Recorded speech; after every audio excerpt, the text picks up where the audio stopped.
সুপ্রিয় বন্ধুরা, বিশেষ পরিক্রমা টিউটোরিয়াল লাইভ আড্ডা থেকে সকলকে স্বাগত এবং শুভেচ্ছা। আমরা পরিক্রমা টিউটোরিয়াল আড্ডা থেকে আমাদের যে গ্রুপ আছে, পরিক্রমার গ্রুপটি এবং পরিক্রমার মূল যে পেজটি, এই পেজের মাধ্যমে আমরা 31তম বিসিএস এর প্রিলিমিনারি পরীক্ষার্থী যারা থাকে তাদের উদ্দেশ্যে হোম অ্যাসাইনমেন্ট দিয়ে, তাদেরকে বাড়ির পড়া দিয়ে সেই পড়াগুলো বাসায় কীভাবে গুছিয়ে করবে। ইনফ্যাক্ট যারা ঢাকার বাইরে থাকে বা যারা কোচিং করতে পারে না, এই ধরনের যারা থাকে তাদের উদ্দেশ্যে আমাদের এই উদ্যোগটি। তো এই উদ্যোগের প্রেক্ষিতেই আমরা মাঝে মাঝে কিছু লাইভ ক্লাসে আসি এবং কিছু লাইভ হোম অ্যাসাইনমেন্ট দেওয়া হয় এবং তার প্রেক্ষিতে পরীক্ষা নেওয়া হয়। পরীক্ষা অলরেডি 3টা পরীক্ষা হয়ে গেছে, কিন্তু এই পরীক্ষা কার্যক্রম এবং লাইভ ক্লাসগুলোর মধ্যে থেকে বেশ কিছু পরামর্শ এসেছে, বেশ কিছু প্রশ্ন এসেছে। তারই প্রেক্ষিতে আমরা আজকে লাইভের মধ্যে কিছু কথা বলবো এবং কিছু প্ল্যান করব, যেগুলো আমাদের পরবর্তী লাইভ কার্যক্রমের মধ্যে এগুলো আমাদের কাজে লাগবে। আর যারা আমরা বিশেষ পরীক্ষা দিতে যাচ্ছি ঢাকার বাইরে থেকে, যারা আমরা কোনো কোচিং বা কোথাও কোনো কিছু করতে পারি না, তো তাদের উদ্দেশ্যে আমরা কিছু কাজ করব, কিছু হোম অ্যাসাইনমেন্ট দিব আরও বেশি করে। তো সেগুলো আমরা একটু যাওয়ার আগে আমরা একটু দেখে নিই যে লাইভের মধ্যে থেকে আমাদের একটু সবাই যুক্ত হওয়ার সুযোগ দিয়ে আমরা লাইভে যুক্ত হবো। আমার সাথে যথারীতি আমার ডান পাশে আছে আমাদের প্রিয় আমিনুল ইসলাম মিলন, বাংলা বিষয়ের অত্যন্ত দক্ষ শিক্ষক, বিশেষ পরিক্রমার একজন সিনিয়র শিক্ষক। আমার বাম পাশে আছে আমাদের রফিকুল ইসলাম রফিক স্যার, উনি সাধারণ জ্ঞান বিষয়ে বাংলা বিষয় নিয়ে একজন শিক্ষক। তো আজকে আমরা মূলত বাংলা বিষয়টার প্রস্তুতি নিয়ে, বিশেষ প্রিলিমিনারি পরীক্ষার বাংলা বিষয়ের প্রস্তুতি নিয়ে কিছু কথা বলবো। আর আরেকটি বিষয় আমি একটু দুঃখ প্রকাশ করে নিচ্ছি, সেটা হচ্ছে লাইভ যেভাবে ক্লাসে নেওয়ার কথা ছিল, যে পিছনে বোর্ড রেখে সেই বোর্ডের মধ্যে থেকে বুঝিয়ে দেওয়ার বিষয়টা থাকবে, এটা আমরা ইনশাল্লাহ নেক্সট ক্লাস লাইভ যখন হবে তখন এটা বোর্ডের মাধ্যমে নেওয়া হবে। বোর্ডের মাধ্যমে নিয়মগুলো, গুরুত্বপূর্ণ যে নিয়মগুলো থাকে বিশেষ পরীক্ষা আসার মতো, সেরকম কিছু নিয়ম বোর্ডের মাধ্যমে এই স্যাররা সেই ক্লাসগুলো নেবে। তো আমরা সবাই সাউন্ড পাচ্ছি কিনা, সাউন্ড ঠিক মতো পাচ্ছি কিনা, সাউন্ডটা ক্লিয়ার কিনা জানিয়ে দিতে হবে যে সাউন্ডটা পরিষ্কার হচ্ছে কিনা। এনাগাদ বাংলা বিষয় নিয়ে, বাংলা বিষয় নিয়ে আপনার যে লাইভ প্রোগ্রামটি হবে। হুমায়ুন কবির হচ্ছে শুনতে পাচ্ছি না স্যার। শুনতে পাচ্ছেন না কেন সেটা তো কথা দেখি। তো ওটা আমরা একটু সবাই শেয়ার করে দিব। এই তো শোনা যাচ্ছে তো না, ওটা হয় কি যে ওদের প্রবলেম থাকে, ফোনের মধ্যে সমস্যা থাকে, সমস্যা থাকতে পারে, হ্যাঁ এরকম সমস্যা থাকে, শুনতে পারে না। আর যাই হোক, আমরা একটু সবাই শেয়ার করে দিই। তো আমি যেটা বলছিলাম সেটা হচ্ছে যে আমাদের যে লাইভ প্রোগ্রামটি যেটা হবে,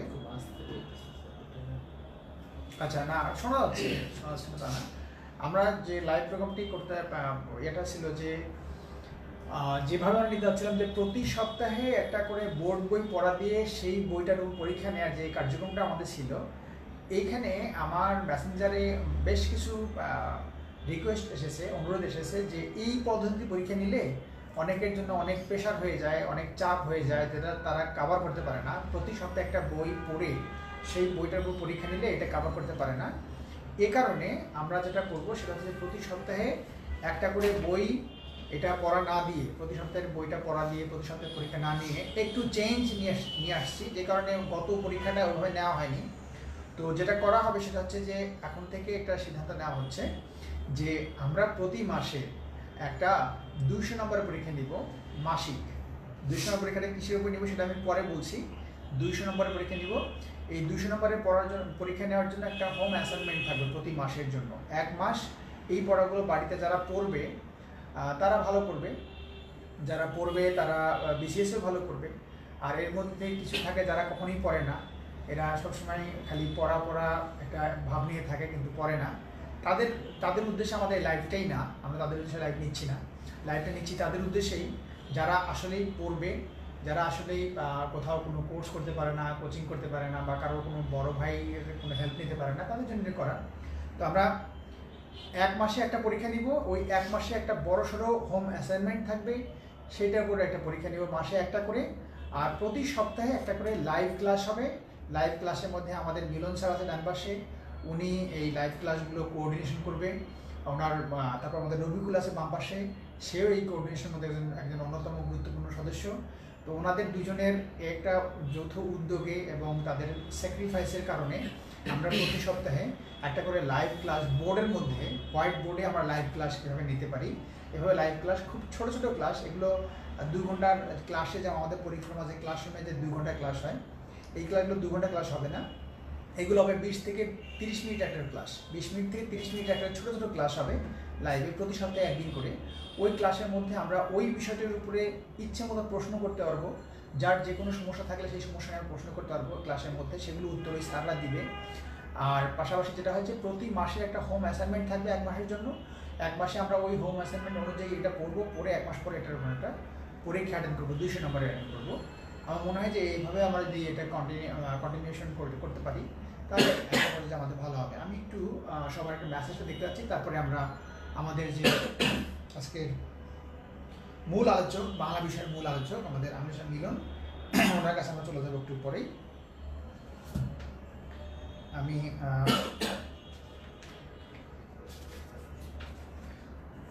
প্রথমে আমি আপনার কাছে চলে যাচ্ছি।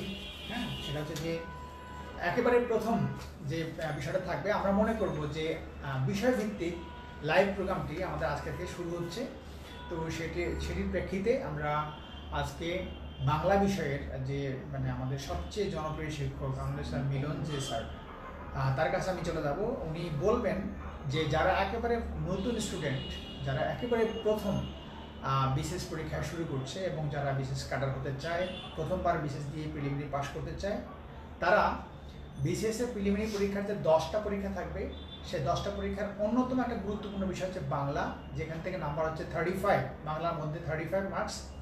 এই 35 নাম্বারের জন্য সামনের 1 বছর যে প্রস্তুতিটা নিবে, সেই প্রস্তুতিটা কিভাবে নিবে, আর আপনার লাইভ প্রোগ্রাম থেকে ওরা কিভাবে বেনিফিট হবে, সেই বিষয়টা একটু যদি বলেন যে 1 বছরের প্রস্তুতিটা ওরা বাংলায় কীভাবে নেবে, খুবই সংক্ষিপ্ত করে, যদিও একবারে এটা বলা সম্ভব না, তারপরে একটু সংক্ষিপ্ত একটু হিন্ট দেওয়া, আর ওরা আপনার কাছ থেকে কীভাবে বেনিফিটটা পাবে বাংলা থেকে, এই লাইভ প্রোগ্রাম যারা শুনছে তারা।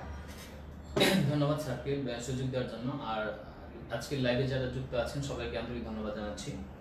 আসলে আমরা হচ্ছে ক্লাস 1 থেকে বাংলা পড়ি, অথবা আমরা যারা বাংলা ভাষী মানুষ, আমরা হচ্ছে একেবারে আমাদের শুরুটাই হয়ে হচ্ছে বাংলা দিয়ে। হ্যাঁ, আমরা হয়তো বা শুরুতেই একেবারে, আমি যদি শুরু থেকে বলি, আমরা অষ্টধ্বনি দিয়ে একটা বেবি হচ্ছে যখন কথা বলা শুরু করে, সে হচ্ছে অষ্টধ্বনি ব্যবহার করে, যেমন হচ্ছে পাপ্পা, বাপ্পা, মা, এরকম।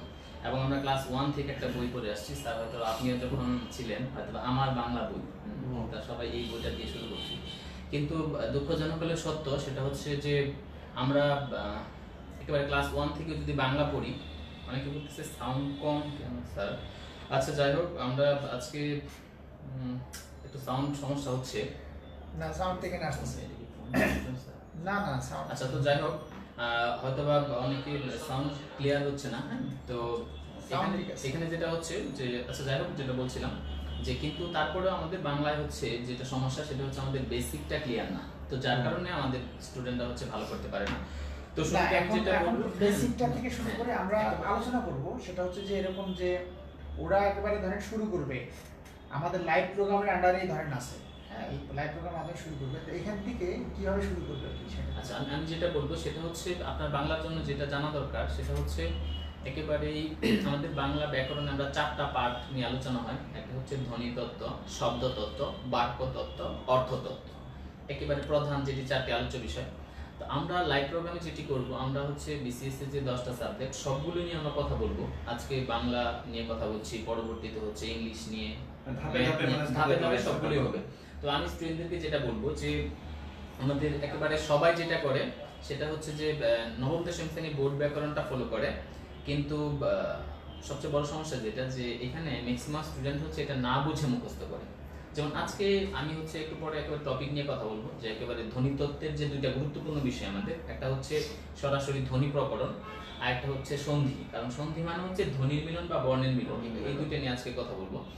কিন্তু স্টুডেন্টরা যেটা করে যে বাজারে হয়তো বা কোনো একটা গাইড বই ফলো করে, কিন্তু এখান থেকে যদি সরাসরি প্রিভিয়াস কোশ্চেন থেকে প্রশ্ন আসে তাহলে তারা সেটা পারে, আর যদি সেখান থেকে না আসে, যদি একটু চেঞ্জ করে দেয়, তাহলে স্টুডেন্টরা পারে না। যেমন আমি হচ্ছে বিসিএস এর যদি প্রিভিয়াস কোশ্চেন নিয়ে কথা বলি, তো সেক্ষেত্রে বিষয়গুলো দেখবো। তো শুরুতে আমি যেটা বলবো যে আসলে মানে একটা হচ্ছে গাইডলাইন একটা স্টুডেন্টকে অনেক দূর নিয়ে যেতে পারে। সেক্ষেত্রে শুরুতেই বলবো যে আমাদের বাংলার জন্য অবশ্যই আমাদের 2টা বই পড়া উচিত, একেবারে বেসিক বই বলতেছি। সেটা হচ্ছে যে আমরা নবম দশম শ্রেণী বোর্ড ব্যাকরণ পড়বো, কিন্তু অবশ্যই সেটা বুঝে পড়বো। প্রথম কথা এই বইটা আমরা সবাই ফলো করি।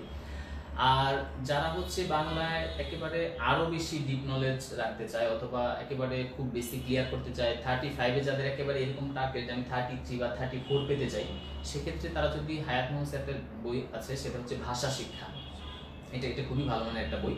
তবে এই বই পুরোটা শেষ করা একটা স্টুডেন্টের পক্ষে অনেকটা অসম্ভব। সেই ক্ষেত্রে যেটা করতে হবে যে ওই বইটার থেকে আমাদের বিসিএস এর সাথে রিলেটেড যে টপিকগুলো বা সরাসরি অন্তর্ভুক্ত সেই বিষয়গুলো পড়তে হবে। হায়াত মোহাম্মদ স্যারের ভাষা শিক্ষা বই, এটা নীলক্ষেতে বা অন্যান্য জায়গাতে পুরাতন পাওয়া যায়।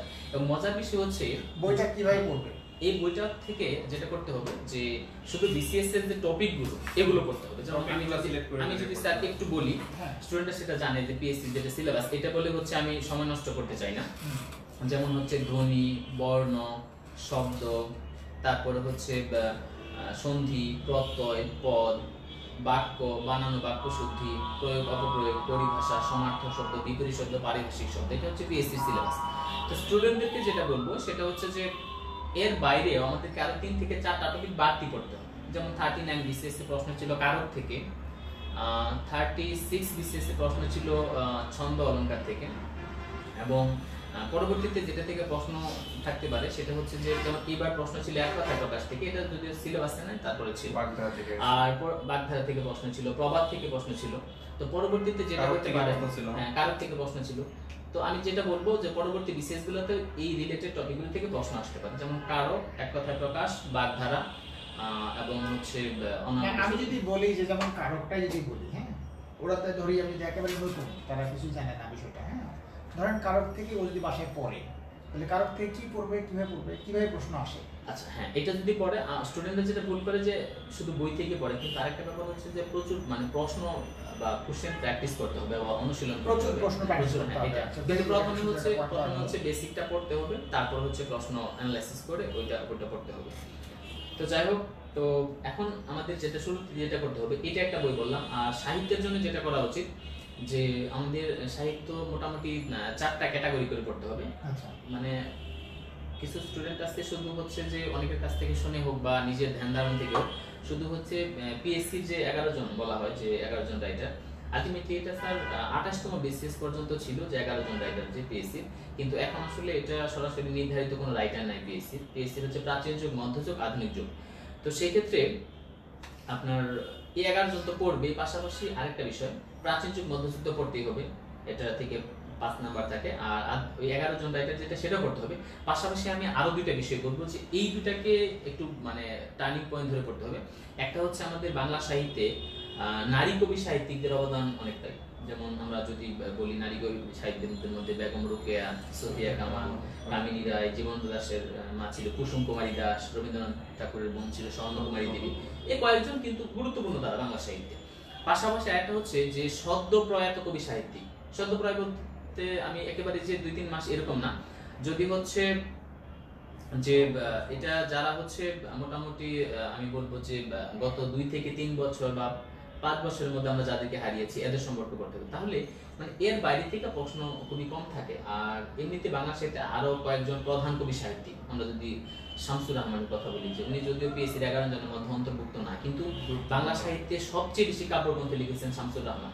যেমন আমরা যদি বলি রবীন্দ্রনাথ লিখেছেন 56টি, এটাকে যদি উল্টিয়ে দিই আমরা ক্লাসে বলি, যেমন তাহলে 65, মানে 65টি কাব্যগ্রন্থ লিখেছেন শামসুর রহমান। তাহলে এরকম কয়েকজন প্রধান কবি সাহিত্যিক যারা, এদের সম্পর্কে জানতে হবে।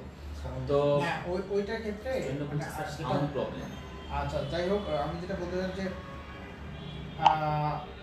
কি সাউন্ড শোনা যাচ্ছে তো, সাউন্ড শুনতে পাওয়া যাচ্ছে তো।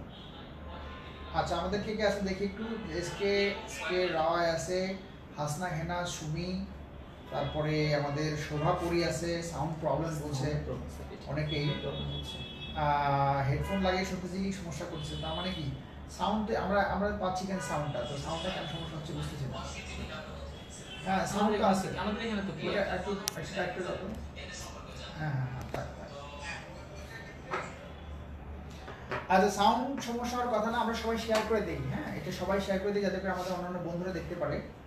আমাদের আজকের আলোচনার বিষয় হচ্ছে যে যারা 41তম বিসিএস প্রিলিমিনারি পরীক্ষা প্রথমবার দিবে তাদের 10টা সাবজেক্টের প্রস্তুতি, এই প্রস্তুতি পর্বের বাংলা বিষয়টা নিয়ে আজকে প্রথম যে প্রস্তুতি পর্বটা, অর্থাৎ যারা একেবারে হ্যাঁ সাউন্ড বাড়ানো প্রয়োজন। আচ্ছা যাই হোক, এটা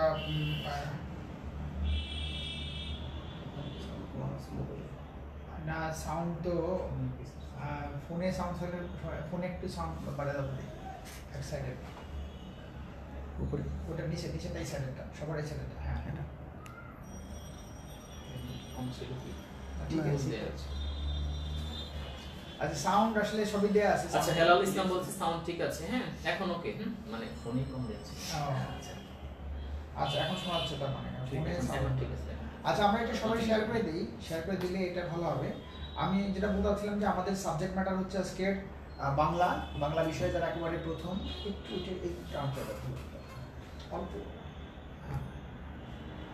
বাংলা বিষয়ে যারা একেবারে প্রথম শুরু করতে যাচ্ছে তাদের জন্য কিভাবে শুরু করবে, কিভাবে বইটা পড়বে, এই বিষয়টা ধারণা দিয়ে নেক্সট যে লাইভ ক্লাসগুলো হবে সেই লাইভ ক্লাসগুলো আমাদের দুই পাশে একজন মিলন স্যার, একজন হচ্ছে রবিকুল স্যার, তারা দুজনের উদ্যোগে, তাদের দুজনের উদ্যোগে সুন্দর করে লাইভ প্রোগ্রামগুলো, যে ক্লাসগুলো প্রতিটা 20 থেকে 30 মিনিট একটা করে লাইভ প্রোগ্রাম হবে। নেক্সট ক্লাস থেকে বোর্ডের মধ্যে রুলসগুলো লিখে তারা বুঝিয়ে দিবে। সেটা আজকে আমরা মিলন স্যারকে ধরেছি যে বাংলা বিষয়ে যে বিষয়টা, যেমন আমি যেটা বলছিলাম সেটা হচ্ছে যে যেমন ব্যাকরণ অংশ যখন পড়বে তখন ব্যাকরণ অংশের ক্ষেত্রে মূল যে আপনার কথাটা থাকলো যেটা বুঝলাম সেটা হচ্ছে এরকম যে প্রথমে ওরা প্রশ্নটা আগে অ্যানালাইজ করবে, মানে প্রথমে হচ্ছে তথ্যগুলো পড়বে, তারপর হচ্ছে পরীক্ষা দিবে। আচ্ছা প্রশ্নগুলো বুঝে পড়বে, তথ্যগুলো বুঝে পড়বে, দেন ওরা কি করবে বইয়ের মধ্যে যাবে, তাই তো? আচ্ছা এখন আপনি যখন লাইভে পড়াবেন তখন ওদেরকে কি বলতে? আচ্ছা নেক্সট ক্লাসে যদি লাইভ হয়, আচ্ছা হ্যাঁ আমরা যেটা করব সেটা হচ্ছে যে আমরা এখানে আসলে একটা বিষয় হচ্ছে লাইভ ক্লাস বলতে আপনি আমাকে দেখছেন কিন্তু আমি হয়তো আপনাকে দেখছি না, মানে যে স্টুডেন্ট এটা, কিন্তু এটা মনে করতে হবে যে না মানে আমি স্যারকে দেখছি হয়তো বা স্যার হচ্ছে অন্তর্চক্ষু দিয়ে আমাকে দেখছেন, এরকম একটা ব্যাপার, হ্যাঁ, বা আমি দেখতেছি আপনি কি করতেছেন। তো সেক্ষেত্রে স্টুডেন্টদেরকে বলবো আপনারা যেহেতু লাইভে যদি সর্বোচ্চ মানে ভালো করতে চান, যে লাইভ থেকে আমি সর্বোচ্চ বেনিফিটটা নিতে চাই, সেক্ষেত্রে অবশ্যই আপনাকে হচ্ছে একটু খাতা কলম নিয়ে বসতে হবে, হ্যাঁ, কারণ আমরা অনেক কথা বলি এটা হয়তো এখানে থাকে শেয়ার করা থাকে, কিন্তু এটা হচ্ছে যে আজকে থেকেও যদি পারেন আপনি খাতা কলম নিয়ে বসেন, কারণ আমরা এমন কিছু কথা বলবো যেগুলো হচ্ছে বাজারে বইগুলোতে নাই, হ্যাঁ, এরকম কিছু কথা বলবো।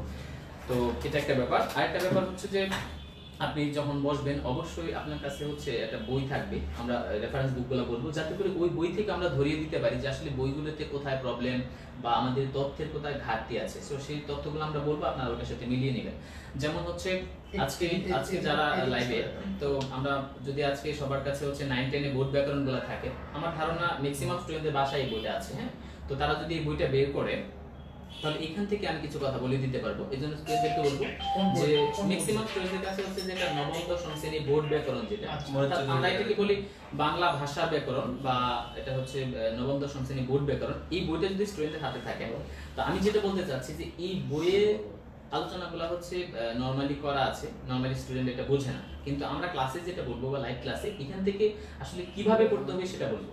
যেমন আজকে আমি ধ্বনি প্রকরণ নিয়ে কথা বলবো, ধ্বনি প্রকরণ স্টুডেন্টরা ম্যাক্সিমাম পারে, এই জন্য এটা নিয়ে খুব বেশি কথা বলবো। আজকে তো বেসিকটা বলবো, আজকে কোন টপিকে পড়াবেন? হ্যাঁ আজকে হচ্ছে স্যার ধ্বনি প্রকরণের যে বেসিক এটা বলবো, আর হচ্ছে আমাদের সন্ধির একেবারে বেসিকটা বলবো।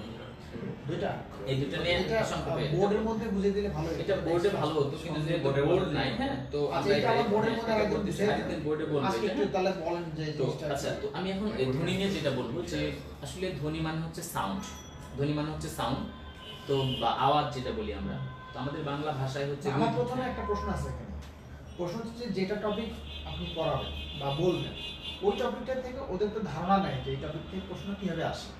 সো একটা প্রশ্ন যদি রিলেটেড প্রশ্ন যেটা বলা যায় যে এই ধরনের প্রশ্নগুলো, এটা তো আমরা বলবো, আমরা হচ্ছে ওইটা আগে একটু বলে নিয়ে তারপর যদি বলেন তাহলে ওদের বুঝতে হবে সুবিধা হয়। আচ্ছা, তো যেটা বলবো আমরা যদি একটু দেখি যে 38 বিসিএস এর প্রশ্ন ছিল যে বাংলা ভাষায় ব্যবহৃত মৌলিক স্বরধ্বনি কয়টি। আচ্ছা, বাংলা ভাষায় ব্যবহৃত মৌলিক স্বরধ্বনি কয়টি? তো আমরা জানি যে আমাদের 38তম বিসিএস পরীক্ষা 38তম বিসিএস এটা ছিল। তাহলে মনে মৌলিক মৌলিক যৌগিক। এখন মৌলিক ধ্বনি মানে হচ্ছে যে ধ্বনিটাকে আর মানে ছোট করা যায় না, ভাঙা যায় না। তো আমাদের বাংলা ভাষায় মৌলিক স্বরধ্বনি হচ্ছে 7টি, যেমন ই, উ, এ, ও, এ, অ, আ। এই 7টাকে একেবারে আন্তর্জাতিকভাবে স্বীকৃত, এটাকে আর ছোট করা যায় না, এটা হচ্ছে মৌলিক স্বরধ্বনি।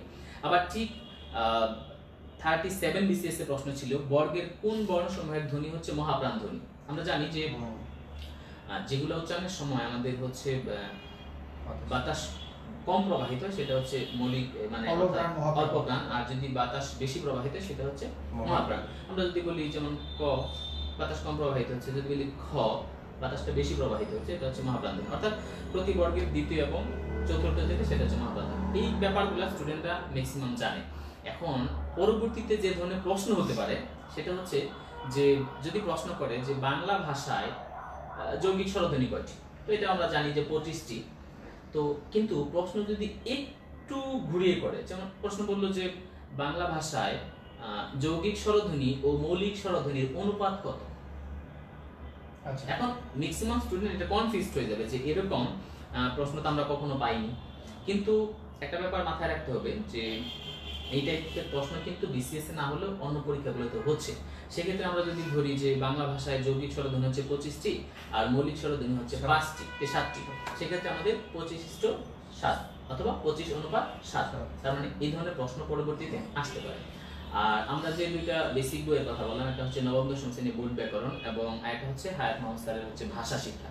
মজার ব্যাপার হচ্ছে আমাদের 35 বা 36 বিসিএস একটা প্রশ্ন ছিল যে 35 বিসিএস মেবি বা 36 যে বন্ধন শব্দে কতটি অক্ষর আছে। মজার ব্যাপার হচ্ছে এই হায়াত মোহাম্মদ স্যারের বইতে একটা উদাহরণ দেওয়া ছিল যে অক্ষর মানে হচ্ছে আমরা স্বল্পতম প্রয়াসে যতটুকু উচ্চারণ করি তাকে অক্ষর বলে, যেমন বন্ধন, এখানে দুটো অক্ষর আছে। তো এখানে সরাসরি পিএসসি এই উদাহরণটা দিয়েছে, অর্থাৎ হায়াত মোহাম্মদ স্যার তার বইতে একটা উদাহরণ ব্যবহার করতে বন্ধন, পিএসসি সরাসরি ওই শব্দটা দিয়েছে। এখন স্টুডেন্টরা বলে যে বিসিএস এর প্রশ্ন কমন পড়ে না। আমার কাছে টোটাল ডেটা কালেকশন করা আছে যে বিসিএস এ কোন কোন টপিক থেকে কোন বই থেকে কোন প্রশ্ন কমন পড়ে। আমরা যখন ক্লাসে বেসিক পড়াই তখন কিন্তু এই সকল বইয়ের কম্বিনেশন, এখন একটা স্টুডেন্ট কিন্তু মানে এত বই তার পক্ষে পড়া পসিবল হয় না, কিন্তু তাকে যেটা করতে হবে যে যদি পসিবল হয় যে এই বইগুলো তাকে একটু অবশ্যই রিডিং করতে হবে, পাশাপাশি এগুলো থেকে দাগ দিয়ে মূল ব্যাপারগুলো পড়ে ফেলতে হবে, কারণ পুরো বই তার পক্ষে পড়া সম্ভব না। আমি আগে বলছি যে টপিকের সাথে মিল দেখে পড়তে হবে। তো এটা একটা ব্যাপার। এরপরে যেটা সন্ধি আমাদের ধ্বনি প্রকরণ থেকে আর কিছু ব্যাপার থাকে, যেমন অঘোষ, ঘোষ। অঘোষ মানে হচ্ছে যেগুলো উচ্চারণের সময় আমাদের স্বরতন্ত্রের কম্পনটা হচ্ছে কম হয়, যেমন ক, খ। আবার যেগুলো হচ্ছে কম্পন বেশি হয়, যেমন গ, ঘ, ও, এগুলো হচ্ছে ঘোষ ধ্বনি। এগুলো স্টুডেন্টরা পারে না, কিন্তু বই থেকে পড়ে ফেলে। তো আমি আরেকটা বিষয় নিয়ে আজকে যেটা কথা বলবো সেটা হচ্ছে যে অনেকে কিন্তু বর্ণ এবং অক্ষর বোঝে না, কিন্তু যে বর্ণ কোনটা আর অক্ষর কোনটা, এইটা একটা ব্যাপার। হ্যাঁ, এই বর্ণ বলতে একটু বলেন। এটা তো স্যার আপনি যেহেতু ইংলিশ পড়ান, অক্ষর মানে সিলেবল, হ্যাঁ, এটা অনেকে বোঝে না। হ্যাঁ, তো এখন এই যে একজন স্টুডেন্ট বলছে যে ঘোষ অঘোষ সম্পর্কটা আমার বুঝতে কষ্ট হয়, ওটা বলে ভালো হয়। হেলাল ইসলাম বলছে আসলে ঘোষ অঘোষ মানে সংজ্ঞাটা এরকম হচ্ছে যে ঘোষ মানে হচ্ছে কম্পনটা একটু বেশি হবে। যেমন আমরা যদি বলি ক, খ, আপনি এখানে দেখেন কম্পনটা কম হচ্ছে। যদি আমরা বলি গ, ঘ, ও, দেখেন ভাইব্রেশনটা বেশি হচ্ছে, তার মানে ঘোষ ধ্বনি। কিন্তু আমরা এইভাবে তো পরীক্ষা হলে মনে রাখা পসিবল না। আমরা যেটা মনে রাখবো যে প্রথম দুটো হচ্ছে অঘোষ আর পরেগুলো হচ্ছে ঘোষ, মানে জাস্ট টেকনিকে মনে রাখা যায়। এটা হচ্ছে কি যে আমরা যখন পড়তাম তখন মানে কি হতো যে অনেকেই এটা আলোচনা করতো যে অঘোষ আর ঘোষ, যেমন ক, খ, গ, ঘ, চ, ছ, চ, ছ, ই, এরকম থাকে না। তাহলে ক, খ এটা হচ্ছে প্রথম দুইটা ক, খ, আর ওটা হচ্ছে তৃতীয়, চতুর্থ, পঞ্চম। তো এখন যেটা মানে কোনটা অঘোষ আর কোনটা ঘোষ, তো সাধারণত যেটা হয় যে ক, খ এটাকে যদি আমি প্রথম শ্রেণীর কর্মকর্তা ধরি যে ক, খ মানে প্রথম ক আর দ্বিতীয় হচ্ছে খ, আর বাকিগুলো তৃতীয়, চতুর্থ, পঞ্চম শ্রেণীর কর্মকর্তা ধরলাম। তো এখন সমস্যাটা কি হয় যে স্ট্যান্ডার্ড কি থাকে যে যারা উপর লেভেল থাকে তারা একটু কথা কম বলে, ঠিক আছে। তো সেক্ষেত্রে ক, খ হচ্ছে প্রথম এবং দ্বিতীয়, তাহলে তারা একটু কথা কম বলবে। হ্যাঁ, এবং তারা কি করবে যে একটু ঘুষ টুস কম খাবে, এই জন্য তাদের বলা হয় অঘোষ। আর নিচের দিকে হয়তো একটু ঝামেলা হতে পারে, এই জন্য সব কথা বলতে পারছি। ক, খ এটা প্রথম শ্রেণী, দ্বিতীয় শ্রেণী, এরা কি করে যে এরা ঘুষ কম খায়, এই জন্য হচ্ছে প্রথম বর্ণ এবং দ্বিতীয় বর্ণগুলো যেগুলো থাকবে, যেমন ক, খ, গ, ঘ, এরকম একটি প্রথম দুইটা শ্রেণী যেগুলো থাকবে সেটা হচ্ছে অঘোষ, আর বাকি তিনটা হচ্ছে ঘোষ। এভাবে মনে রাখতে হবে আর কি, অবসর ঘোষ। এটা গেল। আরেকটা ব্যাপার হচ্ছে অক্ষর নিয়ে যেটা বললো আমাদের রফিক স্যার, সেটা হচ্ছে যে স্টুডেন্টরা মানে 35 BCS যখন প্রশ্ন ছিল বন্ধন শব্দে কতটি অক্ষর আছে, তো মানে বাজারে বইগুলোতে যেটা লেখা আছে যে স্বল্পতম প্রয়াসে আমরা যেটা উচ্চারণ করি তাকে অক্ষর বলে। তবে আমরা এটাকে আরো মডিফাই করে যেতে বলি যে আমরা একেবারে এক ধাক্কায় যতটুকু চাপবে, যেমন 20 অ বিদ আ লয়, মানে 5টি অক্ষর। এখানে আমরা যদি বলি বন্ধন 2টো অক্ষর, তো এই বিষয়টাকে আমরা এইভাবে মাথায় রাখতে পারি যে বিষয়টা হচ্ছে এরকম যে আমরা যদি এরকম বলি যে আমরা মানে বাংলা শব্দটাকে যদি আমরা ইংরেজিতে লিখি SMS এর মতো করে, যেমন BON DHON, তো এখানে 2টা ভাবেল, তো যতগুলো ভাবেল ততগুলো হচ্ছে আমাদের অক্ষর বা সিলেবল, কারণ অক্ষরকে আমরা ইংরেজিতে কি বলি, সিলেবল বলি। তো যেমন আমরা যদি এরকম যদি আমরা বলি যে আমাদের বিশ্ববিদ্যালয় শব্দে কতটি অক্ষর, তাহলে আমরা যদি লিখি ইংরেজিতে ওখানে চলে আসবে। যদি বলি চাঁদ শব্দে কতটি অক্ষর, CHAD, চাঁদ, তার মানে এখানে একটা ভাবে, তার মানে অক্ষর কয়টা, একটা। তো এই যে স্টুডেন্টদেরকে এই তথ্যটা দিচ্ছি, এর মানে হচ্ছে আমি কিন্তু তাকে একটা কনসেপ্ট দিচ্ছি। তো সরাসরি হয়তো আমি যে শব্দটা বললাম এটা না আসতে পারে, চাঁদ শব্দটি না আসতে পারে, কিন্তু মূল ব্যাপারটা যেটা আসবে সেটা হচ্ছে যে এই কনসেপ্ট থেকে যদি কোনো প্রশ্ন আসে আমার ধারণা স্টুডেন্টরা পারবে। আমরা যদি বলি যে সমাবর্তন শব্দটিতে কতটি অক্ষর, 2014 সালে এটা কলেজ নিবন্ধন পরীক্ষা ছিল, তাহলে আমরা বলবো যে SOMABORTON, তার মানে এখানে ভাবেল হচ্ছে 4টা, তার মানে অক্ষর হচ্ছে 4টা। আমি বিষয়টা ক্লিয়ার না, মানে ব্যাপারটা হচ্ছে যে আমরা পরীক্ষা যদি বলে যে সমাবর্তন শব্দে কতটি অক্ষর আছে, তো স্টুডেন্টরা তো মনে করে অক্ষর মানে বর্ণ, কিন্তু আমরা যেটি বলতে চাচ্ছি যে অক্ষর মানে হচ্ছে সিলেবল। তো এটা আমরা খুবই সহজে আনসার করতে পারি যদি আমাদের বেসিকটা ক্লিয়ার থাকে। সেটা হচ্ছে যে আমরা বাংলা শব্দটাকে SMS এর মতো করে লিখবো, নরমালি আমরা যেরকম বাংলিশ SMS লিখি, লিখবো, লেখার পরে যতগুলো ভাবেল আসবে ঠিক ততগুলো অক্ষর। মানে এই তথ্যটা জানা থাকলে স্টুডেন্টরা কখনো অক্ষর নির্ণয় ভুল করবে না। এখন আমরা যদি বলি যে বন্ধন, তাহলে 35 BCS যেটা ছিল বা 36 BON DHON, তার মানে এখানে ভাওয়েল হচ্ছে 2টা স্যার, তার মানে অক্ষর 2টা। মানে একটা শব্দের মধ্যে মানে অক্ষর কয়টা, এটা যদি পরীক্ষা আসে, হ্যাঁ, তাহলে আমরা যদি এটাকে বলবো কি যে কটা ভাওয়েল থাকবে, মানে A E I O U, মানে আমরা ভাওয়েল হচ্ছে SMS এর মতো করে লিখবো। হ্যাঁ, মানে আমরা SMS এর মতো করে লিখে, অর্থাৎ যেটা আমরা বাংলায় যেটা ইংরেজিতে লিখি, বাংলা SMS, সেটার মধ্যে লিখে যে কটা ভাওয়েল থাকবে ওই কটা অক্ষর আছে, তাই তো? আচ্ছা, আমি যদি বলি যে ধরেন বললাম বাংলাদেশ, তাহলে বাংলাদেশের মধ্যে আমি বলি তাহলে BA আছে, দেশ, হ্যাঁ, BA A একটা আছে, তারপরে LA একটা আছে, দুইটা A থাকলে, দুইটা A থাকলে একটা করে অক্ষর হচ্ছে, একটা করে অক্ষর হচ্ছে। D এর পরে একটা E আছে, তিনটা হলো, তিনটা, তার মানে অক্ষর আছে তিনটা, এরকম। তাহলে আমরা যদি এরকম বলি, হ্যাঁ, আমি বললাম আমিনুর, আমিন কয়টা আছে, 2টা অক্ষর। আমরা যদি বলি যে এরকম ভাবে যত শব্দ বলি সবগুলোতে হচ্ছে এইভাবে আনসার করা সম্ভব। আচ্ছা, আমরা এটা বুঝতে পারছি কিনা, খুব সুন্দর একটা নিয়ম। হ্যাঁ, এটা একটা ব্যাপার গেল। আর আমরা এরপরে স্যার সন্ধি নিয়ে কথা বলার কথা ছিল আর কি। আমরা মানে সবগুলো একবার আলোচনা করা যাবে না, আমরা লাইভগুলো নিব, লাইভগুলো খুব শর্ট টাইমের মধ্যে নিব, আমরা 30 মিনিটের মতো করে থাকবো, বড় জোর হতে পারে যে 35 এরকম যেতে পারে, বাট আমাদের লাইভগুলো 30 মিনিটের মধ্যে হবে, বিকজ একটা এনার্জি ব্যাপার থাকে, আর এই যে ক্লান্তি, সারাদিন একটা ক্লান্তি ধকল থাকে, এর মধ্যে থেকে 1 ঘন্টা 2 ঘন্টা লাইভে থাকলে তো জাম শেষ। তো এটা হচ্ছে যে 30 মিনিট 25 মিনিট করে লাইভগুলো হবে, বাট প্রতি সপ্তাহে একটা করে হবে। আর এখান থেকে আমাদের প্রশ্ন করাও যাবে, প্রশ্ন করলে সেই যদি কারো কোনো সমস্যা থাকে সেই সমস্যার উত্তরগুলো আমরা দিব, আমরা একটু প্রশ্নগুলো নিতে পারি, তাই না? আচ্ছা, বলছি স্যার মুকুল স্যারকে যেন সব ক্লাসে পাই। ওইটা না, মানে ওইটা বাদে পাস করে বিএসসি করে বিসিএস করা যাওয়ার নিয়মটা বলছি। আচ্ছা, ডিপ্লোমা পাস করে বিএসসি করে বিসিএস করার নিয়মটা জানা থাকলে বলবেন। কি বলছে এমস না, এক্ষেত্রে আমি এই কথাগুলো আরও অনেকবার বলছি, সেটা হচ্ছে যে সব মিলে যতই আমরা কোর্স করি, যেটা আমরা বিএ অনার্স করি, এটা 4 বছরের থাকে, সবগুলো মিলে বিএ বিএসসি ডিপ্লোমা সবগুলো মিলে 4 বছরের একটা কোর্স হতে হবে।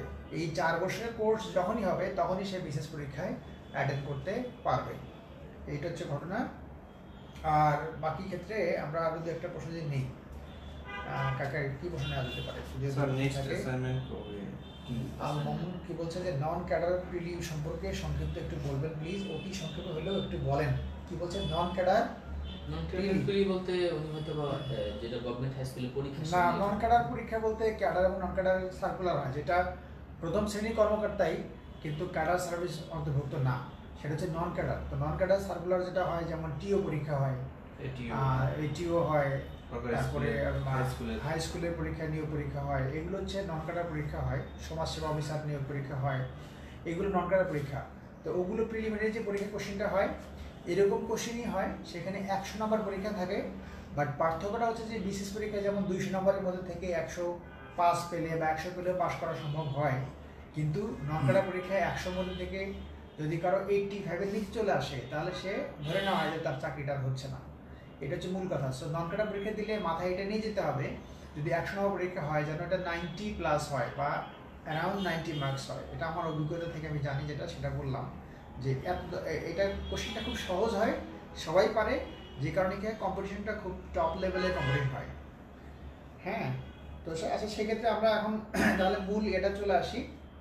আমাদের লাইভ প্রোগ্রামটা প্রতি সপ্তাহে একদিন করে হবে। আমি আবার এই কথা দুবার বলছি, আমি আরেকবার রিপিট করছি। প্রতি সপ্তাহে একবার করে লাইভ প্রোগ্রাম হবে। যারা আমাদের 41তম নতুন প্রার্থী, নতুন বন্ধু যারা আছে আমাদের, আমি বলবো সবাই আমাদের বন্ধু। এই বন্ধুরা যারা নতুন, যারা আমাদের সাথে যুক্ত হবে ঢাকার বাইরে থেকে এবং দূরের থেকে যারা যুক্ত হবে, তাদের জন্য প্রতি সোমবার করে আমাদের দুজন স্যার, অত্যন্ত অভিজ্ঞ দুজন স্যার, বাংলার আমিনুল স্যার এবং আমাদের রবিউল স্যার, এই স্যারদের উদ্যোগে, তারপরে আমাদের আরেকজন স্যার আছে, উনিও থাকবে, রাতুল স্যার। তো এদের উদ্যোগে আমাদের লাইভ প্রোগ্রামগুলো হবে।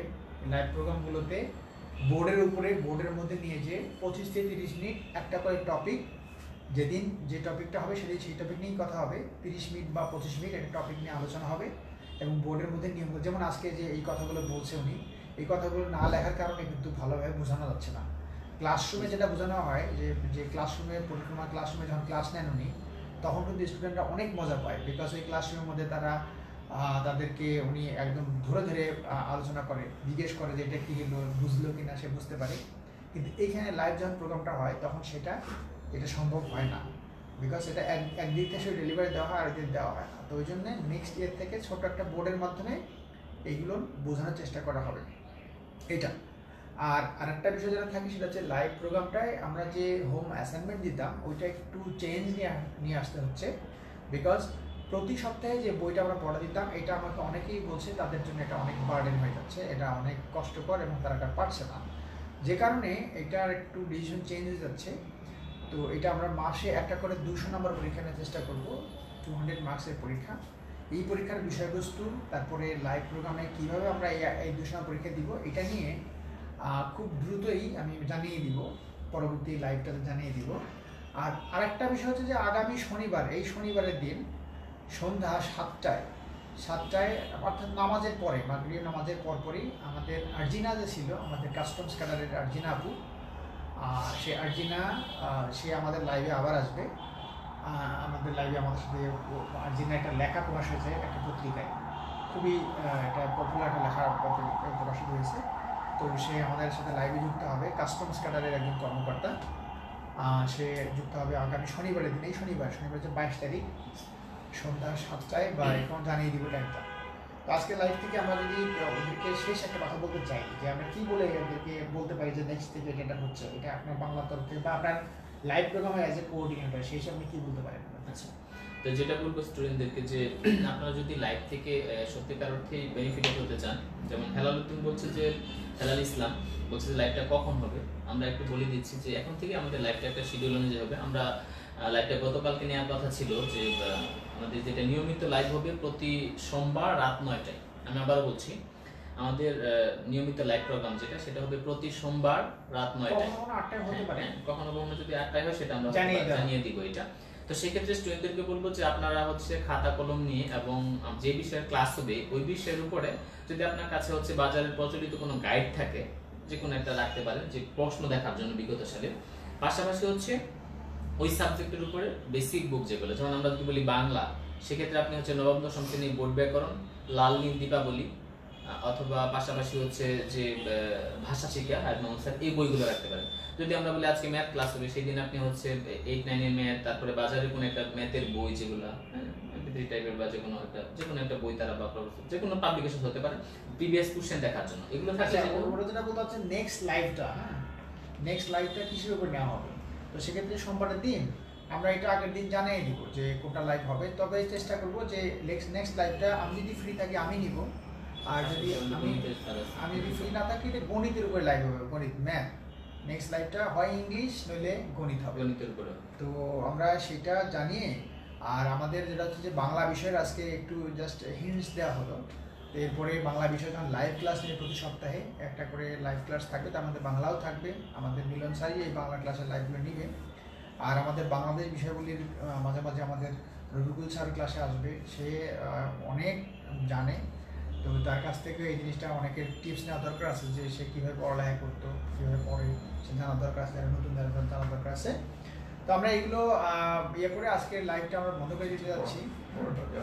কোনটা? আচ্ছা, ওইটা আমি দিব, এটা পরে আবার দিব। তো আমাদের যদি একটু আমি কমেন্টসে আসতে যাচ্ছি, আমাদের লাইভ প্রোগ্রাম নিয়ে যদি কারো কোনো পরামর্শ থাকে বা যদি আরও কিছু জানার থাকে, সেক্ষেত্রে এখানে প্রশ্ন করলে আমরা ওটা দেখতে পারবো। এখন প্রশ্ন করতে হবে, প্রশ্ন করলে আমরা দেখতে পারবো। প্রশ্ন করে কি পার দেখি। জব করে কিভাবে নিজেকে প্রিপেয়ার করব?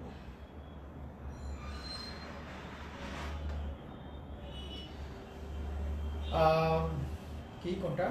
জব করে কিভাবে বিসিএস প্রস্তুতি নিব? আচ্ছা, জব করে কিভাবে বিসিএস পরীক্ষা নিব, এইটা প্রশ্নটা আসলে অনেকেই করে এই বিষয়টা। জব দরকার আছে, জব ছাড়া তো আসলে চলাটা, পকেটে পয়সাগুলি না থাকলে এমনি পড়া মাথায় ঢুকতে চায় না। তো জব করলে যেটা হয়, যারা জব করে তাদের প্রস্তুতি কিন্তু থাকেই আগে থেকে। জব করলে যেটা করতে হবে যে এক্সট্রা খাটতে হবে, আমি বলবো খাটুনি, এক্সট্রা খাটতে হবে জব করলে। জব করার পাশাপাশি পড়তে গেলে, জব করে এসে বাসায় এসে অন্যদের মতো এরকম যায় বাইরে যে ঘোরাফেরা করা, আড্ডা দেয়, সেটা করা যাবে না। তো জব করে যেটা করতে হয় যে সকালটায় কাজে লাগাতে হয়। আমি যেটা মনে করি যে যারা জব করে তারা ঘুমটুম সবই ঠিক আছে, ওই ফাঁকে ফাঁকে পড়তেও হবে, সবই ঠিক আছে। আর খুব সকালে ঘুম থেকে উঠতে হবে, অর্থাৎ ফজরের নামাজ পড়ে যদি পড়াশোনা শুরু করে দেয়, তাহলে ওই যে সকালে 4-5 ঘন্টা পড়বে, এতেই জব যারা করে তাদের কাজটা হয়ে যায়। কারণ জব যারা করে তাদের পড়াশোনাটা একটু ভালো মনে থাকে এবং মনোযোগ দিয়ে পড়ে, এটা থাকে। আর সবচেয়ে বড় কথা হচ্ছে যে পুরো প্রস্তুতি যে একটা মানে প্ল্যান করে নেয়া, আমি জব করলে কী কী বই পড়বো, আমি এই জিনিসগুলো রেডি থাকে, তাহলে কিন্তু ওটা চলতে ফিরতেও কিন্তু পড়া যায়, বাসের মধ্যে বসেও কিন্তু পড়া যায়। সো সকালটা ভেরি ইম্পর্টেন্ট, সকালটা কাজে লাগাতে হবে। যারা জব করে তারা খুব সকালে উঠে সকাল 8টা 8:30টার মধ্যে পড়ে তারপর অফিস যায়।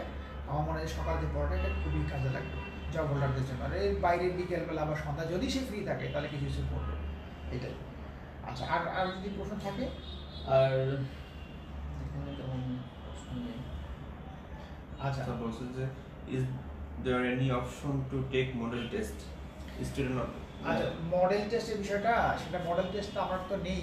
মডেল টেস্ট নেওয়া হয়, এটা পরীক্ষার আগ দিয়ে নেওয়া হয়। এই মুহূর্তে মডেল টেস্টগুলো হয় না। যখন 41তম বিশেষ পরীক্ষার 3-4 মাস আগে তখন মডেল টেস্ট প্রোগ্রাম শুরু হবে। এটা নিয়ে চিন্তার কোনো কারণ নেই। মডেল টেস্ট, সাবজেক্ট টেস্ট, এগুলো সব কিছু এক্সট্রা পরীক্ষার একটা শুরু হয়, কার্যক্রম শুরু হবে, তখন এটা হবে। এখন মডেল টেস্ট চিন্তা করা যাবে না। এখন যেটা হচ্ছে যে বেসিক যে বইগুলো আছে, সবচেয়ে ভালো হয় যে 6 মাসের মধ্যে, এখন থেকে যদি আমি দেখি যে বিশেষ পরীক্ষার সময় আছে 10 মাস, তাহলে আমি যেটা করবো সেটা 6 মাসের মধ্যে থেকে আমি সমস্ত বোর্ড বই এবং জব সলিউশন টাইপের বই, এই বইগুলো আমরা কভার করবো 6 মাসের মধ্যে। তারপরে আমরা চলে যাব রিটেনে, কিছু কাজ আমরা অ্যাডভান্স করে রাখবো, রিটেনে লিখিত পরীক্ষার যাতে করে 50% প্রস্তুতি কভারটা হয়ে যাবে। তাহলে প্রিলি এবং রিটেন দুটোই কিন্তু মাথা রাখতে হবে। তাহলে আমি এখন 10 মাস থেকে আগে থেকে শুরু করি, সবচেয়ে ভালো হয় এটা।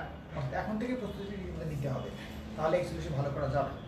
তো স্টুডেন্টরা বলতেছে যে তাদেরকে মানে হোমওয়ার্ক দেওয়ার জন্য আর কি। তো স্যার আমি যদি বাংলা বিষয়ে একটু হোমওয়ার্ক দিতে হ্যাঁ, চাচ্ছি। বাংলা বিষয়ে একটু হোমওয়ার্ক। আচ্ছা, আপনারা যারা হচ্ছে হোমওয়ার্ক সম্পর্কে বলতেছেন বা যারা আসলে আগ্রহী যে আপনারা আমাদের ক্লাস করে উদ্বুদ্ধ হচ্ছেন এবং বাসায় পড়তেছেন, তাদের উদ্দেশ্যে বলবো যে আপনাকে আমি বাংলার উপরে 2টা অ্যাসাইনমেন্ট দিচ্ছি। যদি আপনি এটা ভালো করতে পারেন, আপনি অবশ্যই পরীক্ষার জন্য আপনার মধ্যে একটা বেসিক তৈরি হবে। সেটা হচ্ছে আপনি যে কোনো মানে হচ্ছে একটা নবম দশম শ্রেণী যেটা বোর্ড ব্যাকরণ, সেটা অবশ্যই আপনি হচ্ছে একটা লাল কালি কলম বা সবুজ কালি কলম নেবেন এবং সেটা হচ্ছে দাগ দিয়ে পড়বেন। যদি কোনো মানে সমস্যা থাকে বা না বুঝেন, পরবর্তী লাইভে আমি যেদিন থাকবো হয়তো বা নেক্সট ক্লাসে বা তার পরবর্তী ক্লাসে এটা সম্পর্কে প্রশ্ন করবেন, এটা একটা ব্যাপার।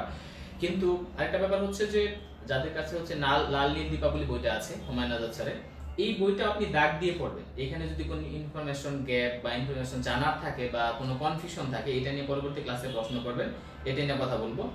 আর একটা ব্যাপার হচ্ছে যে তানভীর হাসান বলছে আলোচিত টপিকটা নিয়ে আরো ডিপলি আলোচনা করলে ভালো হয়।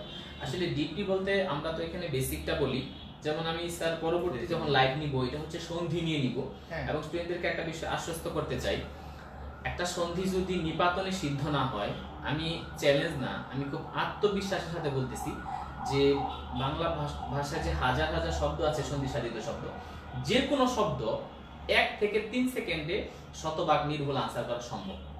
এবং এটা আমরা ক্লাসে দেখাই এবং আমি লাইভে এখন দেখাতে পারবো। সেটা হচ্ছে জাস্ট আমি সংক্ষেপে যদি স্যার একটু বলি এটা নিয়ে, হ্যাঁ, সেটা হচ্ছে আমাদের 99% স্টুডেন্ট, এটা স্টুডেন্টের অজ্ঞতা না, এটা আমাদের হয়তো বা আমাদেরই অজ্ঞতা যে আমরা টিচাররা হয়তো সেভাবে পড়াই না বা স্টুডেন্টরা সেটা পাচ্ছে না।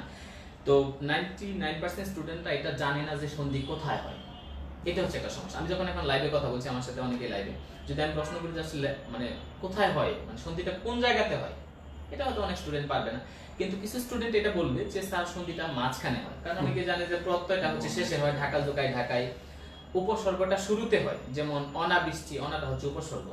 আবার সমাসটা হচ্ছে একটা অর্থের মধ্যে বা ব্যাস বাক্যের মধ্যে নিহিত থাকে, কারণ আমরা ব্যাস বাক্য দেখেও সমাস করি অথবা অর্থ প্রাধান্য দেখে আমরা সমাস করি। আরেকটা ব্যাপার হচ্ছে যে নেক্সট পড়া জিজ্ঞেস করছে একজন, নেক্সট পড়াটা আমরা সন্ধি সম্পর্কে বলবো, কিন্তু আজকে শুধু এতটুকু বলতেছি সংক্ষেপে যে আপনি সন্ধি কিভাবে হচ্ছে একেবারে 1 থেকে 3 সেকেন্ডে আনসার করবেন। সেটা হচ্ছে যে কোনো সন্ধিজাত শব্দকে আপনি 2টা পার্ট থাকে, দেখবেন বিদ্যা, আলয়, নে, অন, অথবা আমরা যদি বলি বাক, দান, সবসময় 2টা পার্ট থাকে। তাহলে যে কোনো সন্ধিজাত শব্দকে আমরা 2 ভাগে ভাগ করি। এখন পরীক্ষায় যেটা প্রশ্ন করে যে এটা কোন প্রকারের সন্ধি, পরীক্ষার সন্ধি থেকে প্রশ্ন আসতে পারে 2 ভাবে স্যার। একটা হচ্ছে যে এটা কোন প্রকারের সন্ধি, আমরা যদি দেখি স্বরের সাথে স্বরের মিল, তার মানে 100% সেটা স্বরসন্ধি। যদি দেখি স্বরের সাথে ব্যঞ্জনের মিল বা ব্যঞ্জনের সাথে স্বরের মিল, সেটা অবশ্যই তাহলে ব্যঞ্জন সন্ধি। আমরা যদি বলি বিসর্গের সাথে যাই হোক, স্বর হোক ব্যঞ্জন হোক, সেটা অবশ্যই বিসর্গ সন্ধি। তাহলে এটা স্টুডেন্ট, নরমাল স্টুডেন্টদের সেটা পারে, সবাই পারে যে স্বরের সাথে স্বর মিললে স্বরসন্ধি, বিসর্গের সাথে যাই মিলুক সেটা বিসর্গ সন্ধি, এবং ব্যঞ্জনের সাথে যদি স্বর ব্যঞ্জন যাই মিলুক সেটা হচ্ছে ব্যঞ্জন সন্ধি। এখন আমার কথা হচ্ছে যে আমি আরেকদিন হয়তো বা লাইভে কথাটা বলছিলাম, আমি আবারও রিপিট করতেছি, আজকে যারা নতুন তারা হয়তো এটা জানবে না। যেমন আমাদের বিসিএসসি যেটা প্রশ্ন ছিল সন্ধি থেকে, যে রবীন্দ্র শব্দের সঠিক সন্ধি বিচ্ছেদ কোনটি।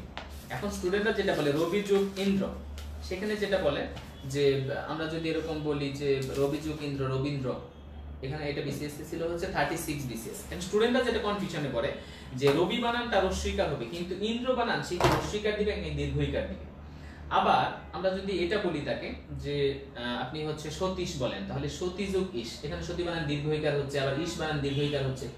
পরীক্ষা বানানে স্যার পরিমাণান রস্বইকার হচ্ছে, ইক্ষা বানানে দীর্ঘইকার হচ্ছে।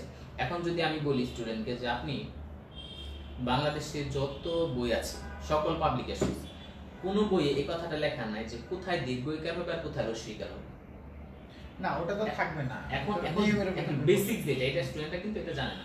এখন এটা যদি থাকে, স্টুডেন্টদেরকে আমরা যেটা বলি আর কি, যে 4টা শব্দের সবসময় দীর্ঘইকার হয়, ইস, ঈশ্বর, ইক্ষা, ইক্ষণ।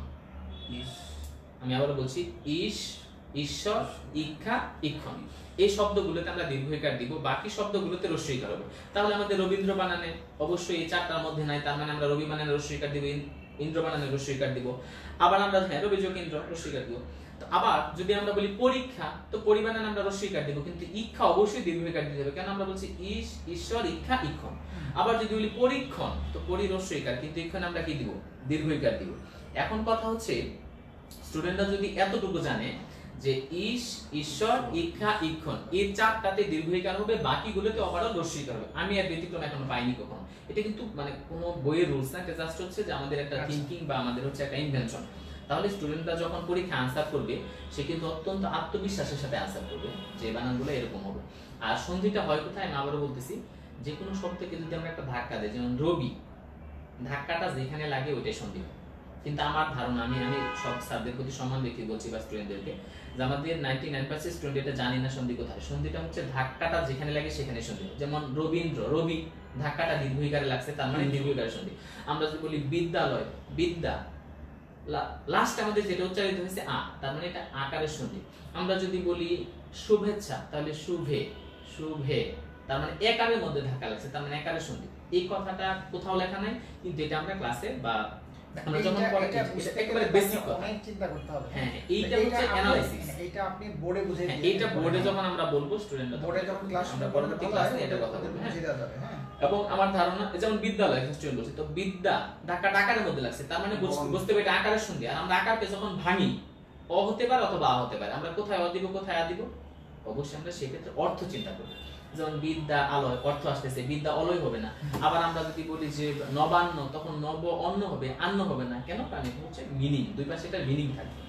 আচ্ছা ঠিক আছে, খুব চমৎকার একটা আলোচনা করেছে আমাদের আমিনুল ইসলাম মিলন স্যার। আমরা লাইভটা থেকে যেটা হয় যে একটু কম সময় থাকার চেষ্টা করব আজকে, একটু 30 মিনিটের মধ্যে আমরা শেষ করবো লাইভ, এটাই কথা ছিল। তো আমরা আজকে 40 মিনিট পার হয়ে গেছে, বেশি সময় রেখে গেছি। আমরা যেটা মূল কথা থাকলো সেটা এরকম যে আমাদের এই যে মিলন স্যার, আমাদের রবিউল স্যার, ওনারা, আমাদের রাতুল স্যার আছে, সবাই মিলে যেটা হয় যে লাইভ প্রোগ্রামটা প্রতি সপ্তাহে একদিন করে একটা জমজমাট লাইভ প্রোগ্রাম হবে।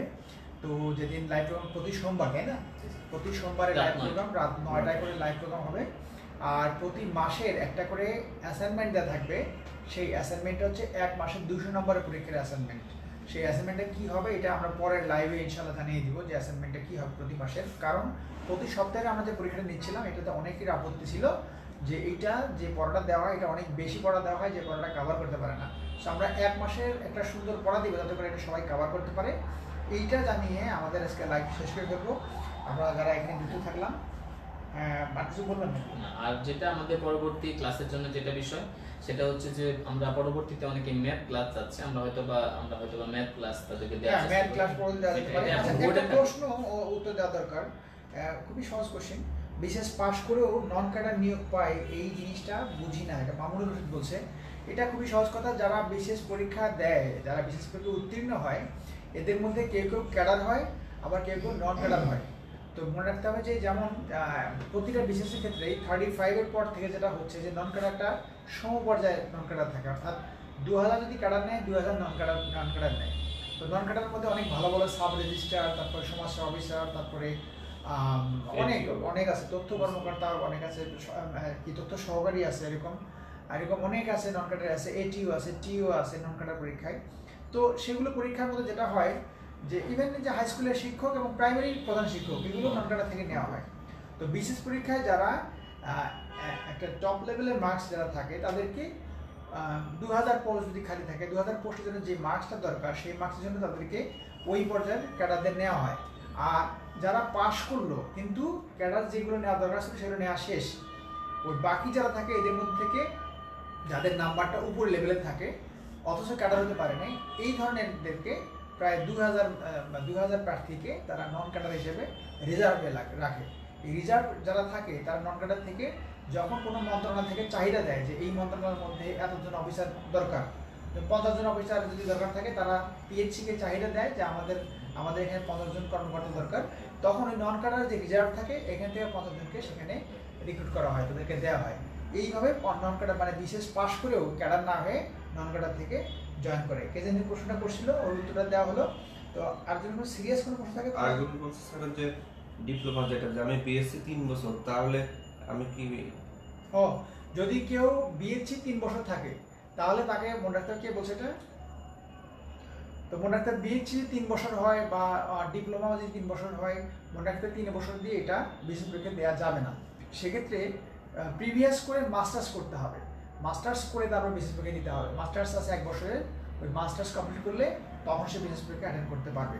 এটা হচ্ছে ওর যেটা বলছিল যে এটা ইএমস রানাকে বলছি যে সেটা হচ্ছে 3 বছরের যে বিএসসি যে কোর্সটা করা আছে এটা দিয়ে বিশেষ পরীক্ষা দেওয়া যাবে না, এর সাথে প্রিভিয়াস করে মাস্টার্স করতে হবে। মাস্টার্স যদি করা হয় তাহলে মাস্টার্সে 1 বছর যুক্ত হবে, তখন সেইটা দিলে তখন সে বিশেষ পরীক্ষায় অ্যাটেন্ড করতে পারবে। কিন্তু সেক্ষেত্রে মনে রাখতে হবে শুধু জেনারেল ক্যাডারে অ্যাটেন্ড করতে পারবে, এটা শিক্ষা ক্যাডারে অ্যাটেন্ড করতে পারবে না, বা কোনো মানে প্রফেশনাল ক্যাডারে অ্যাটেন্ড করতে পারবে না, এটা তাকে মনে রাখতে হবে। সো আমি আমাদের আজকে লাইভ থেকে আমরা বিদায় নিই। আমরা মোটামুটি আর কি একটা আমাদের যে অনলাইন যে লাইভ যে টিউটোরিয়াল ক্লাস সেটার আজকে সূত্রপাত করা হলো। নেক্সট ক্লাসটা যখন হবে তখন আমরা বোর্ডের মধ্যে থেকে সারা 20 মিনিট থেকে 30 মিনিট করে প্রতি সোমবার করে লাইভ ক্লাস নেবে। আমরা যারা এই লাইভ শুনছি তারা ওই প্রতি সোমবার করে আমরা সবাইকে জানিয়ে দিব, আমাদের যারা বন্ধুরা আছে তাদের জানিয়ে দিব তারা যেন ওই লাইভটা এনজয় করে এই ক্লাসটা, এবং প্রতি সোমবার করে এই ক্লাসটা করে। আর এই সপ্তাহে পড়া হচ্ছে স্যার ওই নবম দশম শ্রেণী বোর্ড ব্যাকরণের যে ব্যাকরণ অংশটুকু বিসিএস সিলেবাসের অন্তর্ভুক্ত, এবং হচ্ছে যেটা লার্নিং দীপাবলি বইটা দাগিয়ে পড়তে হবে। এটা হচ্ছে এই সপ্তাহে ওরা ওখানে পড়ুক, আর আমরা আমি এতে পড়া দিব ওদেরকে, মাসিক এটা পড়া দিব, মাসে একটা করে পড়বো ওরা। আর একটা আনাউন্সমেন্ট হচ্ছে যে আগামী শনিবারের দিন যেটা থাকে, শনিবারের দিনটা আমাদের পরিক্রমার সব শাখায় একটা ওরিয়েন্টেশন ক্লাস হচ্ছে, পরিক্রমার সব শাখাতেই। ঢাকার যে শাখা সেই শাখাতে ওরিয়েন্টেশন ক্লাস হচ্ছে। অর্থাৎ এই ওরিয়েন্টেশন ক্লাসে যেটা হয় যে পুরো গাইডলাইন ফ্রি দেওয়া আছে সবাইকে, শনিবারের দিন ক্লাসটা ফ্রি। 3টা এবং 10টার ব্যাচ যেটা থাকে, 10টার ব্যাচটা এবং 3টা ব্যাচে সবার জন্য ক্লাস ফ্রি আছে। এই ক্লাসে যে কেউ করতে পারবে। সেই ক্লাসের মধ্যে এই যে বিশেষ পড়ার জন্য যারা পরিক্রমা নিজস্ব স্টুডেন্ট, তারা 6 মাস কীভাবে করবে তাদের একটা আউটলাইন দেওয়া হবে ওখানে। চাইলে বাইরের যারা আছে তারাও এই ক্লাসে যোগ দিতে পারে, তারা দেখবে যে পরিক্রমায় কীভাবে সার্ভিসটা দেয় সেটা দেখবে। আর পরিক্রমার যে কোনো ব্যাচের যে সব ব্রাঞ্চে যে কোনো সাবজেক্ট, যে কোনো বিষয়ে, ইংলিশ ম্যাথ যা আছে, যে কোনো সাবজেক্টে যে কোনো স্যারের ক্লাস করে এটা দেখতে পারে। যদি কেউ ফ্রি করতে চায়, তারা যে ব্রাঞ্চ থাকবে, ব্রাঞ্চ যারা ইনচার্জ থাকবে তাদেরকে বলতে হবে যে আমি একটা ক্লাস ফ্রি করতে চাই, বা আমি এই ম্যাথ ইংলিশ সাবজেক্ট ওয়াইজ কোনটা সাবজেক্ট ফ্রি ক্লাস করতে চাই সেটা বলবে। ইভেন এখানে প্রাইভেট আছে, 2 দিন করে একদম ফ্রি প্রাইভেট করে দেওয়া হয়, কোনো টাকা পয়সা নেওয়া হয় না। যারা পরিক্রমা নিজস্ব স্টুডেন্ট তাদের কাছ থেকে কোনো টাকা নেওয়া হয় না, একদম কমপ্লিটলি ফ্রি প্রাইভেট করে দেওয়া হয় ইংলিশ এবং ম্যাথ, তাই না? তো ওই মানে প্রাইভেট ক্লাস যদি কেউ ফ্রি করতে চায় সেটাও ব্রাঞ্চে যে বললে সেটাও তারা ব্যবস্থা করে দিবে। সো আর প্রতি সপ্তাহে তো পরীক্ষা হয়, প্রতি সপ্তাহে যে হোম অ্যাসাইনমেন্ট দিয়ে পরীক্ষাটা হয়, খুবই ভাইটাল। সেই পরীক্ষাগুলো অ্যাটেন্ড করার জন্য যদি কেউ মনে করে যে আমি একটা পরীক্ষা অ্যাটেন্ড করতে যাচ্ছি, সেটাও বলতে পারে যে আমরা পরীক্ষা একটা অ্যাটেন্ড করতে যাচ্ছি, তো সেই পরীক্ষাটা অ্যাটেন্ড করে দেখতে পারে যে কেমন লাগে পরীক্ষা দিতে। সো পরিক্রমা ঢাকার যে শাখাগুলো আছে, মিরপুর, নীলক্ষেত, মালিবাগ, এইগুলোতে এই সুযোগগুলো পাওয়া যাবে। তো আগামী শনিবারের দিন সন্ধ্যায় আমাদের কাস্টমস ক্যাডারের কর্মকর্তা আরজিনা আপু, উনি আমাদের লাইভ প্রোগ্রামে থাকবে আমার সাথে। আমরা ওই লাইভ প্রোগ্রামে ওনার যে কীভাবে কাস্টমস ক্যাডার হলো এটা একবার আমাদের লাইভে আসছিল, আবারও এসে আমাদেরকে সে শেয়ার করবে যে তাদের প্রস্তুতি কেমন ছিল। তো আমরা আজকে আমাদের লাইভ প্রোগ্রাম থেকে বিদায় নিচ্ছি। বিদায় নেয় আর কিছু বলা যায় কিনা ওদেরকে? আচ্ছা, অনেক রাত হয়ে গেছে, সবাইকে আমরা টাটা বলছি। টাটা কিছু বলবার কিনা? টাটা দিয়ে দাও। আসসালামু আলাইকুম। এখন সময় খুবই কম, তারপরে আমি 1 মিনিট কথা বলি স্যার। যে আসলে আমাদের যে কাজগুলো করতে হবে, শুধু লাইভ ক্লাস করলে হবে না, বা ক্লাস কোচিং এ ভর্তি হলে হবে না। আমাদেরকে সঠিকভাবে পড়াশোনা করতে হবে, নিজের মন থেকে পড়তে হবে, কারোর চাপে নাই, নিজের আগ্রহ থেকে পড়তে হবে। আর প্রত্যেকটা বিষয় ভালো করে পড়তে হবে, বেসিক থেকে পড়তে হবে। আর যখন আমাদের হচ্ছে যে প্র্যাকটিস করার জন্য আমাদের প্রিভিয়াস কোশ্চেনগুলো দেখতে হবে। আর প্রিভিয়াস কোশ্চেনগুলো দেখলে আমি বুঝতে পারবো যে আমাদের প্রশ্নের প্যাটার্নটা কেমন। আমরা অনেকে জানি না যে আসলে কেমন প্রশ্ন হয়। আমি যদি যে কোনো জবের বা যে কোনো পরীক্ষার যদি প্রিভিয়াস প্রশ্নগুলো দেখতে পারি, তাহলে আমার একটা আইডেন্টিটি চলে আসে যে আসলে কোন টাইপের প্রশ্ন হতে পারে, সেটা বিসিএস হোক বা নন ক্যাডার হোক বা প্রাইমারি। যেমন প্রাইমারি প্রশ্ন দেখি, প্রাইমারি পরীক্ষা 21 তারিখেও আছে। প্রাইমারির বিগত সালের প্রশ্নগুলো যদি আমরা একটু বিশ্লেষণ করি, দেখা যায় এখানে অনেক ইজি প্রশ্ন হয়। এবং জব সলিউশন যদি কেউ শেষ করতে পারে ফুলভাবে, তাহলে অবশ্যই সে প্রাইমারিতে সিলেক্টেড হওয়ার একটা সম্ভাবনা থাকে। তো আমাদের যে কাজটা করতে হবে, যে বিষয়টা পড়বো আমরা ভালোভাবে শেষ করব। একটা বই পড়ি কিন্তু ভালো করে পড়ি। আমার 10টা বই ভালো করে পড়ার কোনো সার্থকতা নেই। তো অনেক রাত হয়েছে, তো আমাদের দেখা হবে ইনশাআল্লাহ আগামী দিনে। সবাইকে ধন্যবাদ। আল্লাহ হাফেজ।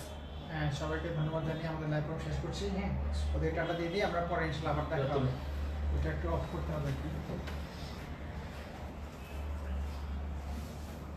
অনেকেই যুক্ত, তাই না? মানে এখনো যুক্ত আছে। ওই সাইডে